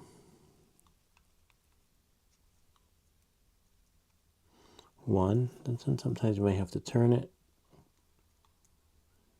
especially in this case, since the wires are shorter. 2, voila. Now we can put the diode in its respective designated area. You can take the tape off. See, voila. Nobody will ever know. They'll never know. You will. So now, remember the short side is the negative side on the diode, or LED, also known for. See, so put that in there. Should go in. Remember, double check, not just the part, because it's weird how it's just really close together. with its labeling. So as you can see, that can be confusing. And if you screw up with the diode or the LED, you're pretty much shit out of luck, because I wonder if they did it flush. They're hard to get out. And when you do get them out, you wind up melting them. That's why it's good to have extra LEDs, okay? And it tells you here, does it? Hopefully. Install red LED at D2. The longer pin is positive, see? Facing down, and the short one is negative, and it's labeled on the board. Some of the boards on the we've done, they don't, they didn't label the LEDs. They had some weird symbols on them. And I was like, what? And thankfully I knew, well, that I knew, but in this case, this board is a little confusing because you see some of it's upside down, some of it's cloistered together, and then I could see how you can accidentally solder something in the wrong hole because of the way it is. And these you want to tap. You don't want to spend too much time camping on these LEDs. Remember in the beginning when we started, like the R10 and RK was facing this way, one that way. Sometimes everything's in uniform or in sync. But in this case, see, there we go. We have one LED. Interesting. Yay. And then we have the buttons. And let's watch out. See how this is magnetized? You could have remnants of something. So now we can put the buttons in. You have a reset button, and then we have a regular button. So all these buttons are the same though. Okay, and just double check. Don't take my word for it. But they are. You see, one kind of reminds me of the button to one of the games that we built. 2. See? 3. Looks like they threw in some extra buttons. Except one is a reset. The reset button is bigger. Okay? I guess to reset the temperature. So remember, we learned that lesson. Just because all the parts look the same doesn't mean that they are the same. We are all different in our own special way. It does have an extra button, which is fine. Remember, the reset button is a little bit bigger. Okay? And there we go. And now, voila.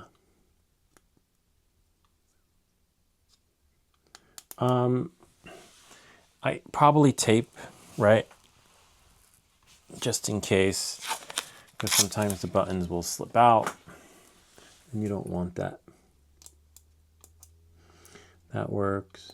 Reset button works. We'll move that later. Yeah, ideally I want to have tape. Reset button is holding pretty strong, pretty resilient. It's like the beast. It's just in there. Whereas, you know, as you saw the other ones, not so much success. We can snip the LED wires. Remember, if you mess up, oh look, if you mess up with the LEDs, you have extra, which is great, because usually 95% of the time they're really hard to salvage. You can, but I've never had much success with them, to be honest with you.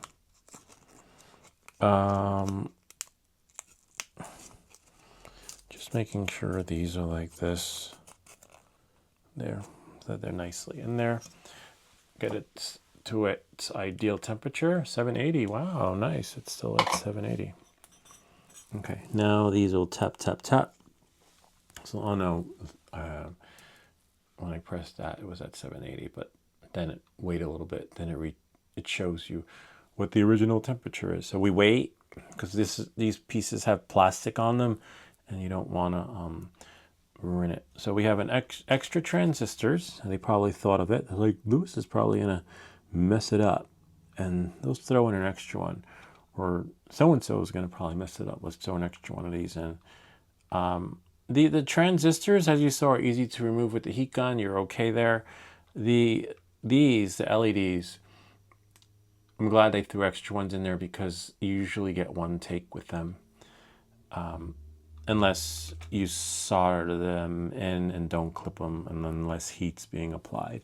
to the base. All right, knowing that, moving forward. Remember, tap, tap, okay? 5, 6, 7, 8. Nope. 780, remember? Oh, and they have extra capacitors too. And that's it after this. Tap. Whoops. Remember, it's plastic, so you got to underneath it. So you don't want to apply too much heat where you're not supposed to. Otherwise, it'll melt. Yeah. So if you want it to look pretty, don't do it. Just leave it on these particular parts. Tap. You know, because sometimes you can be like, oh, I'll just add a little more. And then you do that. And then you get solder where you don't really need to. Tap. Tap. Tap. Tap. Might have to spin it around. And then don't forget about the reset switch too. Tap. Tap. And tap. Tap. And tap. And tap. Voila. Finito. Now we need a 5-volt power source. Ow! I want to do that. Don't break your stuff. You know, I'm forever scarred. That does hurt. Probably killed my finger. You know, yeah, it really did. Anyway, it is what it is. Does hurt. That did hurt. So be careful with your soldering iron when doing this thing right here. All right, so let's put it to the test. Be careful. Again, we have kids on the channel too, so as you see, just carefully do it. Double check everything. So we do have extra capacitors. I'll show you the extra parts that we have. Hopefully, you know, you have something similar, if not better. But just double check. Make sure you soldered everything correctly before you turn it on. You probably want to clean up your mess. Only because, not for the sake of, you know, it's nice to have a clean up mess after soldering. But sometimes these little pieces, like you're like, oh, well, let's test it out. And then you have it there, not realizing that there's still maybe flux underneath and a piece stuck to it. And then when you plug it in, it just shorts out. And that's normal. I mean, you know, it's given because you're excited and I can't wait. See, look at me, I can't wait either. I'm plugging it in. But we're not going to start it up yet, okay? So, so we have, I'll go over the extra pieces you might have. I'll go over everything before we blow it up, if that's what accidentally happens. See, the painter's tape comes in handy because you're able to streamline the cleanup process, streamline the soldering process, pick up those little remnants, and they do hurt. Like getting burnt with the soldering iron kind of hurt if you accidentally prick yourself with these things right here. There will be some on the floor, but that's up to you. I'm gonna get those after this video. It's a must. And this little piece, don't touch your eyes, because you could have a little something in your fingers or on your fingers, and then you rub your eye, and the next thing you know, you're going to the emergency room. You get waiting for the eye specialist to come in, because he's not like he's waiting there for you. They usually call those guys from somewhere to come in. All right. Extra switch, extra LEDs, okay? Extra capacitors, and extra transistor, which is great, okay? Just let you guys see that, because sometimes you might wish you had those extra parts, and sometimes you get them, sometimes you don't. Sometimes it's not always going to be in this order. It might be 2 extra switches, might be 1 capacitor. We've seen that happen on some of our other builds, like with this one. I forget how many they gave, but they gave a few, you know, whatever. All right, so let's plug this in. Remember, it needs 5 volts. This one goes to 12. So make sure your power source is the correct power source. And for me, I know I have one somewhere right here. This is what we use for the drones when we need to power up to get our OSDs going, emergency backup, which is 5 volts. You'll know if it's 5 volts, if you test it, your computer gives out 5 volts, you can plug it. If you have a USB for your computer, that would work. But in this case, I don't have one. So let's plug it in. The moment of truth. All right, so it's plugged in. Make sure, again, anything metal doesn't touch underneath. Double check, you know, if you're not sure and you can't see like me, take a piece of painter's tape, right? And then do this. Rip it off. Be generous, because this lasts a year, especially with the way we do soldering tutorials. Do that. Any remnants, remember we had to use the desoldering gun, the heat gun, and all the other fun stuff. We could clip those, maybe, you know, if it works. I probably will. All right, and now we turn it on. 5, 4, 3. Okay, that's 5 volts. And let's see. Make sure, again, doesn't accidentally touch, and voila. Sweet. 25 degrees Celsius. Kind of neat, huh? What does that say? Oh, it's in Fahrenheit. Alexa, what does 25 degrees Celsius convert to Fahrenheit? 25 degrees Celsius is 77 degrees Fahrenheit. Excellente. Thank you. It is pretty almost exact. Off by a couple of degrees, but 70 degrees in here. But remember, it's like warmer down here. We were soldering. There's a lot of heat. Yeah, it is warm down here. A lot of the components. I feel heat generate from here. It's only bummer is that, what's this? There's a little, oh, that's the reset button. We can set and add, what's set do? H38, low 50, okay, oh nice, that's pretty cool. And some other buttons, that one's going, that one does, I'm not sure what that one does, but got some other buttons. Oh, you can add a decimal, okay. Add by 1, it looks like. Let's try here. See what that does. Oh, 37 loss. So you can play with it a bit. You know, like the highest, it's probably 38. Then, oh yeah, that would be too hot, right? Because considering 25 is like 70. Yeah, so it's probably like set to its max. And when it reaches its max, you probably want to get out, right? It's just too bad we can't. I wonder if I can set it to Fahrenheit. See? Celsius, though. Ideally, a lot of it came from China, so it's probably going to do Celsius. Let's see what the buttons do. Install fall digital tubes. We did that. Installation complete. There we go. How to use. Turn on. When turned on, the module enters initialization state. At this time, the digital tube displays like a flat line. The current temperature will be displayed in a moment, which is really true. It's pretty much exact because it's warmer over here. Press set key.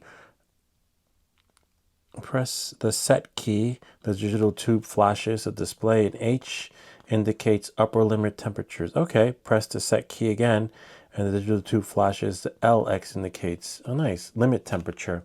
Nice, so it does work. Yay! See, look, we press the set key. Got the H, and then we have, let's see, the low temperature too. You know, you set what you want it to be. Oh, because then it will probably beep. Interesting. So we can set, ideally it's never going to go off, but if we set it to 25, it should go off, right? The little beeper thingy. And then now press set again. Low temperature. Let's do, not 0, but put 26 maybe, right? This way it can like be in between numbers. 25 is as high as it goes. 25 is the lowest. Okay. And then set. See? And then 24.9. So it cooled off probably from doing that and fanning it. So now we have to set it again. Let's do... Oh, I wonder if the beeper will go off. Take that sticker off. Let's try setting the low to 24. High 25, low 24. Okay. High 25, low 24. See? Huh, kind of neat, huh? Almost there. See? It works. So you can set the high, except you have to leave it plugged in. And, decide what you want the high and low to be. I'm going to change that though, because it's always going to be warm down here. So set the high to 26 around there, and then low to 24, and then set. Gotta love it. And let me just see what the rest do. Reset temperature range, that's fine. Key ones, key again. All these instructions are there. I'm just looking for something particular. Fahrenheit. Key is decreased in temperature. Key reset. Alarm. When the module detects the current temperature is higher than the upper limit temperature value or lower than the lower limit temperature, basically what we just did, the system will automatically alarm. When alarming, the red light keeps flashing and the buzzer sounds with frequency of the light. The alarm will continue unless the upper and lower temperature limits are reset. A little bit of a bummer though. Yeah. Oh wait. The alarm kits have a wide measurement range and high accuracy. The temperature range is 0 to 99 degrees Celsius. Oh, then they just give a conversion. 32 degrees Fahrenheit to 210 degrees Fahrenheit. And the accuracy is 0.1. It's about, the accuracy was off by 6. It says 0.1. Note, it can only display, oh, damn it. No, it can only display Celsius. It says it right there. That's what I was looking for. Damn. It's all right, though. Off by a few degrees, but it works. Yay. And now you could, you do the conversion kit if you want. Like, if it's 76 here, it equals 25 here, right? So you'd be like, Alexa, 25 degrees Celsius is how many degrees Fahrenheit? 25 degrees Celsius is 77 degrees Fahrenheit. Oh, so off by like 2 digits, right? And then you just do the conversion and you set your high lows that way. And then someone might come over and be like, hey, what does C mean? See what? See more. Anyway, so that's pretty much it. This is cool. Whoops, don't break your stuff. This one has to go back in there. And then I'll just go over, put this back here, fix that. This is pretty cool. I probably want to connect it to another power source. Remember, this is 5 volts, and typically you get 7, so you'd have to do a conversion kit. But it's still pretty neat. You can connect it to your computer or an external power source. Have fun with it.